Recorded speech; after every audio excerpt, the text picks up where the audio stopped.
2026. I want to challenge you today.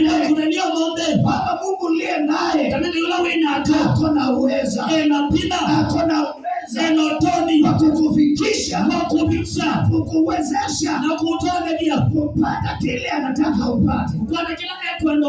Amen. Kwa maana huu ndio mpango wake. Haleluya. Huu ndio mpango wake. Na tunapojiandaa tuvuke 2026. Haijalishi 2025 ilikuwa namna gani. Labda kuna mipango ilikuwa nayo na haikutimia. Lazima kuna mambo ulikuwa unatarajia Mungu akufanyie, hayo mambo hayakutimia au kufikia kiwango kile ulikuwa unataka. I have come to challenge you.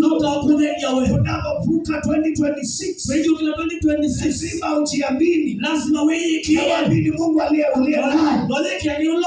Haleluya. Uamini Mungu aliye naye, utaweza kuvuka 2026. Chochote au kupata chochote ambacho au kupata 2025 uvuka na imani kwamba Mungu aliye naye atawezesha.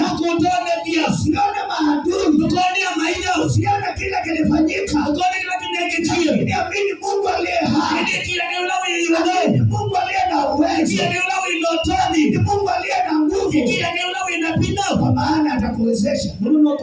I have come to tell you, Mungu aliyemwezesha Joshua kale atakuwezesha.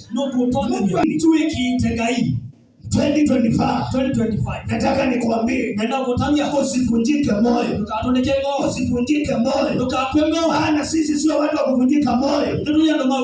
Lazima tuende tufike.